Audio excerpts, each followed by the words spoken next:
न्यायकारी देवता गोलजू, जिसकी चौखट में मात्र चिट्ठी लिखने से मिल जाता है न्याय। नमस्कार, मैं हूँ चंद्रवल्लभ ओली।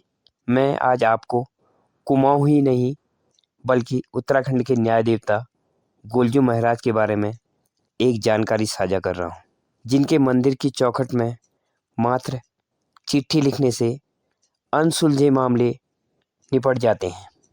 यूँ कहें, जब व्यक्ति कहीं से न्याय न मिलने की उम्मीद रखता है तो उसे गोलजू महाराज की शरण में सहायता मिलती है।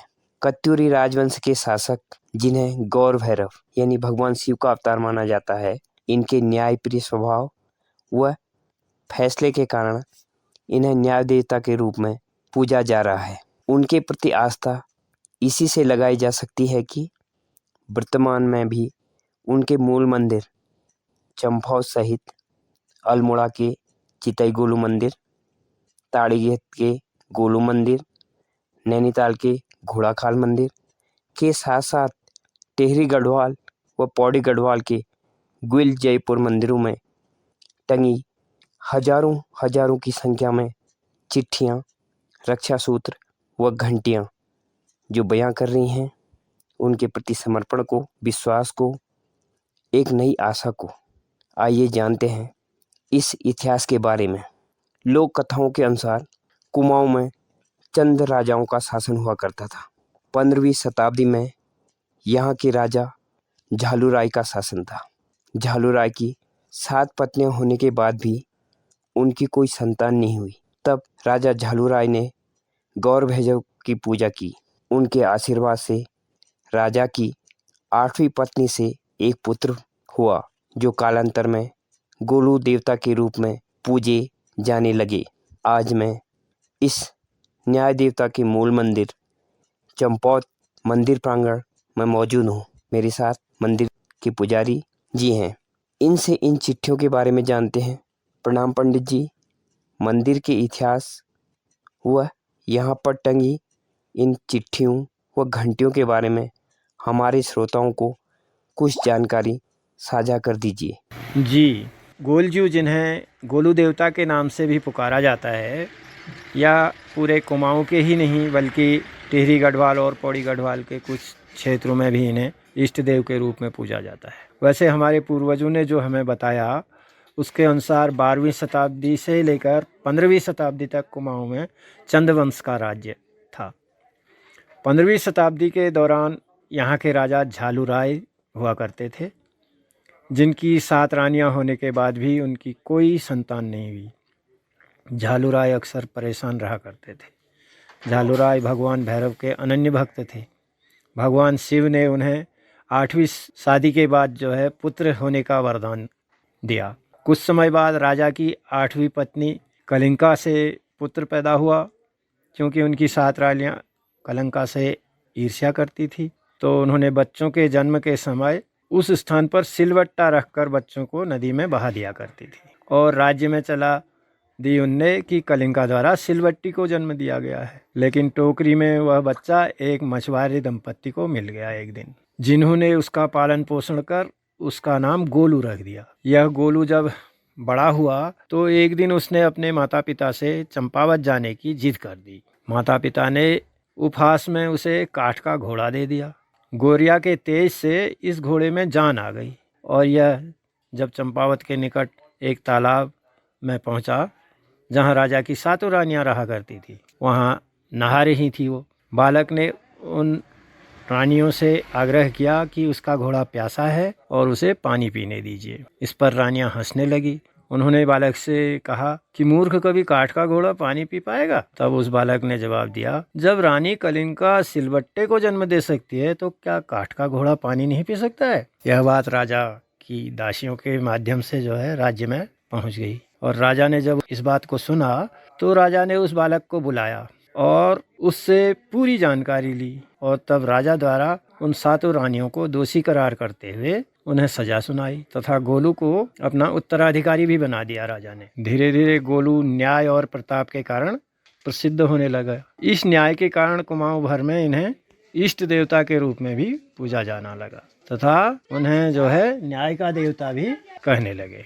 गोलजू महाराज के बारे में महत्वपूर्ण जानकारी देने के लिए बहुत बहुत धन्यवाद पंडित जी आपका। गोलजू के प्रति आस्था के चलते उत्तराखंड के सभी गोलू मंदिरों में आए दिन भक्तों का दर्शन व पूजन के लिए तांता लगा रहता है। इन मंदिरों में पूजा पाठ के साथ साथ वैवाहिक कार्यक्रम, भंडारों का आयोजन भी आए दिन होता रहता है। यहाँ मंदिर परिसर में कुछ दर्शनार्थी दर्शन व पूजन के लिए आए हुए हैं। जानते हैं उनसे उनके यहाँ आने का प्रयोजन। नमस्ते, गोलजू मंदिर में दर्शन के लिए आए हुए हैं, आप क्या कहेंगे? मेरा नाम आशा गोस्वामी है, मैं अल्मोड़ा से हूँ। वैसे तो पूरे उत्तराखंड में गोलजू को न्याय का देवता कहते हैं, पर जब हम गोलजू के मंदिर जाते हैं ना, तो वास्तव में लगता है कि हाँ, गोलजू न्याय के देवता हैं। वैसे तो पूरे उत्तराखंड में गोलजू के बहुत से मंदिर हैं, पर मैंने अल्मोड़ा के चितई गोलजू और भवाली के घोड़ाखाल गोलजू के दर्शन किए। अपनी ईजा मतलब मम्मी से गोलजू की बचपन में बहुत सी कहानियाँ सुनी थी कि एक राजा था, राजा की 7 रानियाँ थीं और 7वीं रानी की संतान के रूप में गोलजू अवतरित हुए थे।